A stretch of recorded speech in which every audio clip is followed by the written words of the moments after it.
Good morning, class 10. In the previous topics, I've taught you so many programs, and in this video, I'm going to teach you about wrapper classes in Java. So, wrapper classes is an important topic in Java. So, to begin with, let me tell you something about Java. Java is an object oriented language, and as said, everything in Java is an object. But truly saying, Java is not completely object-oriented language. Why am I saying this? Is because we do not have only objects in Java. We do work with primitive data types in Java, like int, float, char, and so on. So if we are working with primitive data types and with objects both, so we cannot say Java is a purely object-oriented language. So the intention for making Java object oriented was that we wanted to have real life programming in Java. So some portion of objects were used and some of the primitive type was also used. If we talk about efficiency, primitive data types are more efficient than objects. But yes, there are few things which we can do with only objects and not with these data types. If I want to have anything as called consolidated, I want to have one name and under that I want to have multiple values, so that is not possible in primitive data types. So for that, Java has a solution to make objects through these primitive data types, and that is the wrapper class.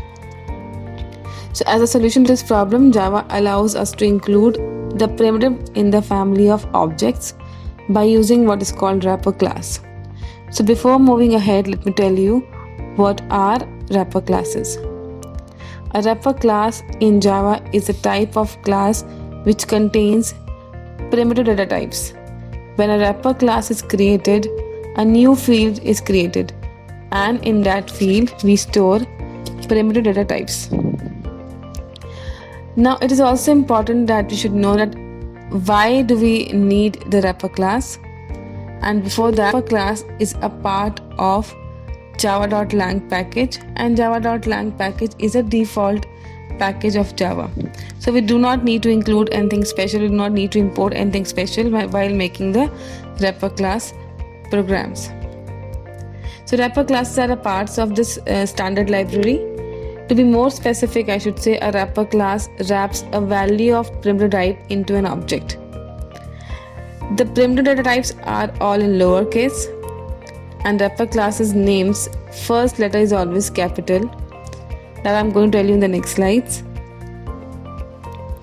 So see, on the left hand side, all primitive type of data is written, that is byte, all in small letters, and its corresponding wrapper class is capital BYTE byte.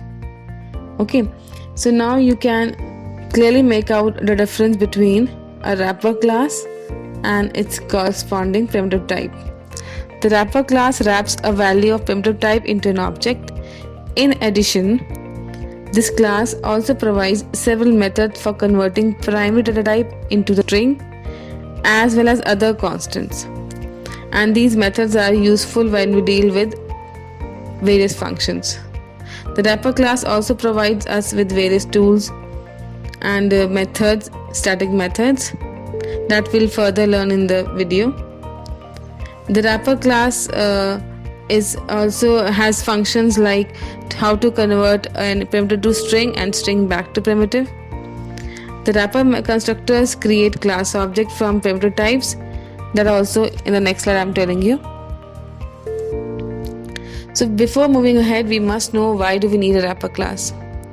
We need a wrapper class to convert primitive type of data into objects. These objects are necessary if we wish to modify the arguments passed into the method, because primitive types are usually passed to any method with the help of by value function, by value method called by value. Okay, so Java is, as I said, is an object oriented language, and we need to pass on these primitive data types as objects So we need a wrapper class for that. The classes in java.util package also handles only objects. So hence it becomes a need that our primitive data types should become a object of wrapper class. Fine. So wrapper class provides ready to use utility methods also, like converting a string to parameter type and equivalent. They are also used. They are also needed when we want to facilitate passing primitives by reference as an argument to a method. And there are many other reasons which are beyond your scope, so that will study in further classes. Now wrapper classes. Now let's see how wrapper classes look like. The following is a declaration that creates an integer object. Now please notice here that integer is written in capital INTEGER. Now it's a wrapper class integer. So it creates an integer object which represents the integer, normal integer 40 as an object. So if I want to create any object which can hold a normal integer value, so syntax would look like this: class integer. Now object name here is age is equals to new integer, and now we are passing 40 value to the object. Now age object holds the value 40 in this syntax. So it has created an object age of type integer class and gives it an initial value 40. Now constructor assigns the value 40 as a part of its initialization. So an object of a wrapper class can also be used in any situation where a primitive value is not sufficient. Okay, so we can say some objects serve as a container to other objects also. Primitive values could not be stored in such containers, so we need wrapper objects to do so. Wrapper classes also contain static methods that helps us to manage the associated type. I hope you all remember what are static methods. Static methods are the methods we do not need any object for calling these methods. For example, here the integer class contains a method to convert integer into a string. So how do we write it? We write it like this. Let us initialize int num. Num is a variable, normal primitive data type variable. So num is equals to integer dot parse int string. Now what have we done here? We have converted an integer. We have converted a string into a number. Whatever string str string is passed to parse int integer function, and now it is converted into the corresponding integer. Similarly, in the next line you can see float flt num is the name of the variable. Now this variable is going to hold the float value, and this float value is generated from a string. The string is converted into a float. So if our input is in the form of 13.2, that is something 2 digit before and after the this decimal, then that will be, if it is a string, it's converted into a float value.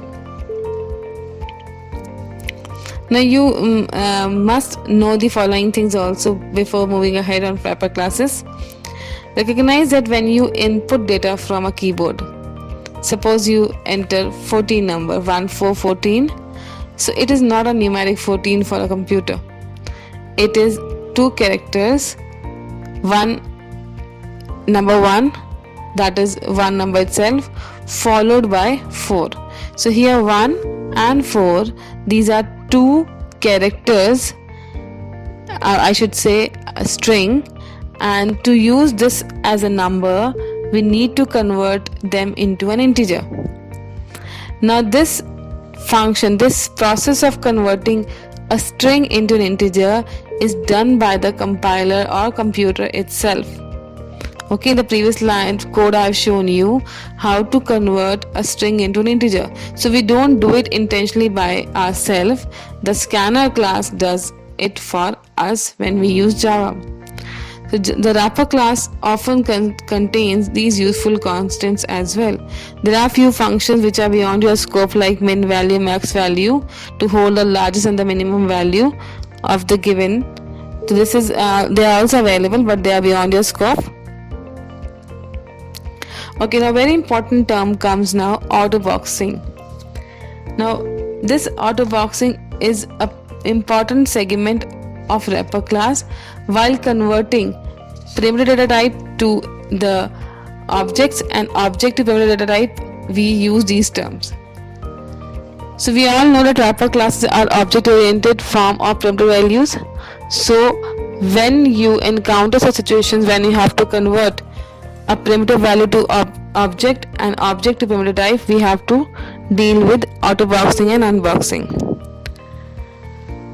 Now for example, let's see this case, integer obj. When I write I capital integer obj, it means I'm creating an object. Now obj is an object of integer class, and the next line, int num is equals to 42. This is a normal primitive data type. Num is a normal integer, normal variable holding an integer value 42. Now in the next statement you can see it is written there, obj is equals to num. Obj equals to num means now I'm putting a primitive data type into an object.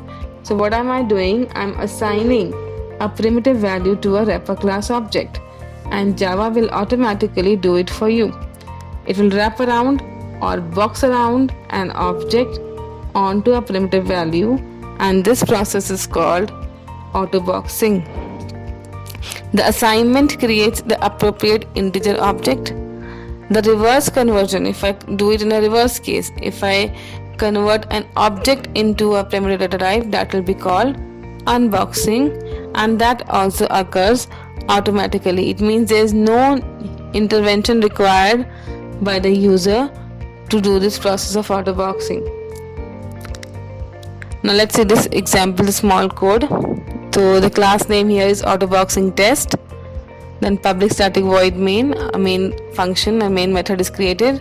Here the primitive value num is equals to 10 is assigned. Then in the next line, integer obj is equals to integer dot value of, and in the bracket we are passing num. What was num? Num was a primitive data type. Now by doing this, writing this line, we have created an object for a wrapper class integer. Now num is a variable which is holding a data type, and obj is an object of class integer. By writing integer dot value of num, we are passing the value of num to the object. It means now object also holds the similar value which num has. So what output we'll get? You can see on the screen the output is 10 and 10, because in this output line I have written here num plus space plus obj. So 10 space 10. The first 10 represent the primitive data type, and the second 10 represents the object type, object of the integer class. Now let's come to unboxing. Unboxing is used to convert a wrapper class object into the corresponding primitive data type. Now this is also automatically done, and we are now unboxing or unwrapping an object around a primitive value. So let's see the code of it. Public class unboxing test. This is the name of the class. Then the main function, public static void main. Now here already in the first line we are writing, we have created an object obj and we have passed a value to it, that is 10. Now when I write the next line, int num equals to obj dot int value, now what am I doing? I am converting a wrapper object to the primitive data type. By writing value int value, whatever value this object is holding, I am passing on that to the num. So now num also has a similar value what object was having. So we can write system.out.println num plus space then object. So see the output is again same, 10 and 10. So in the first case we did the we did a wrapping part, and in the second slide, this slide we are doing unwrapping. Wrapping is when we convert the primitive into the object, and in unwrapping we do the vice versa case, that is converting object into primitive type. I hope this till here the things are clear. Now this is a full implementation of a wrapper class program. Now here almost all data type I have covered. I first created the variables. First variable is of byte type, value assigned is 1, variable name is byte var. So I have just created a variable, normal variable. In the second line I have written byte. Now see, notice here it's capital BYTE byte, and then byte object is equals to new byte, and I am passing byte var as an argument. So what have I done? I have initialized, I have made an object byte byte obj byte of class byte and passed on a variable value 1 to it. Now actually the process here is wrapping around the byte object. Similarly, int variable is also created with the name int var equals to 10, and then the object of integer class is created int obj, int var is passed to it, and see, we have done the wrapping around the integer object, wrapping the primitive type into the object.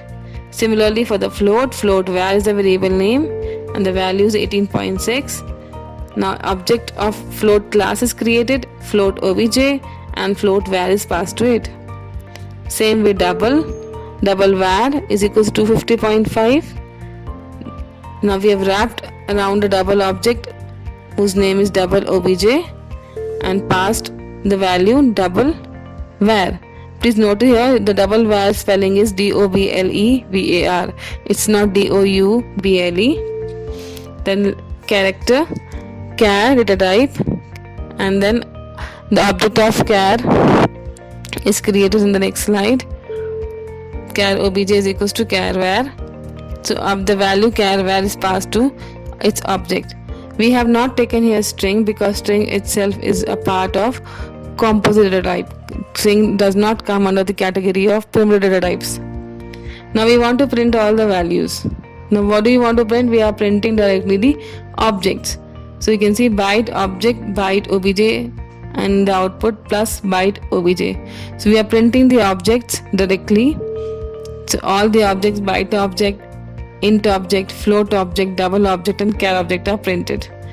Now what output should we expect here? The one which we passed as an input as a parameter in the functions. Now let's come to next part. It's unwrapping of primitive data types. In the first part till here we have done wrapping. Next part what we are doing, we are unwrapping the objects to primitive data types. So byte unwrapping byte. Now variable name is unwrapping byte is equals to byte object. So we have assigned the byte object value to the variable unwrapping byte. Similarly in the next line we have assigned int obj value to the unwrapping int. Similarly float obj value is assigned to unwrapping float, and so on. Now we have all unwrapped values, so we want to print them also. So heading will be unwrap values, byte value, unwrap byte. So first we'll get the byte value, then unwrap value. So byte value comma unwrap byte, unwrapping byte. Unwrapping byte is a variable name, so we can directly print it. So as we printed the byte object, same way we are printing unwrapping byte.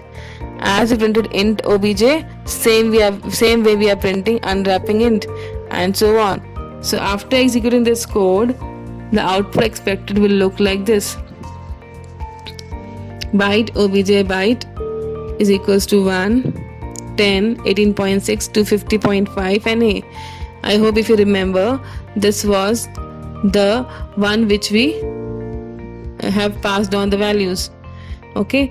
Similarly, unwrapped values, byte, unwrapped byte, 1, int value, unwrapped int equals to 10, and so on. So this is how we have implemented the wrapping and unwrapping or autoboxing and unboxing in one program. This is the output of the program which we have made just now. We can see the byte object's value is 1, and after unwrapping the byte value, that is unwrapped byte value is also 1. Similarly, the integer object is 10 and the corresponding unwrapped int is also 10. So this program clearly shows us the auto boxing and the unboxing features of wrapper class, and this is done by the compiler itself. There is no human intervention required in this. I hope the output is very much clear. So today we have learned about what is wrapper class and how it is used in Java. In addition, we talked about auto boxing and unboxing example, and at last we implemented the wrapper class with an example. So I hope you all have understood this entire concept. Okay, one thing more I would like to tell you that all wrapper classes, integer, long, byte, double, float, short, they all are the subclasses of abstract class number. So we can say there is a main class with the name number, capital NUMBER number, and all rest, byte, long, double, float, they are the subclasses of this class number. I hope the information must have been useful for you, and it will be useful for you for examination as well. Thank you, class 10, for patience listening.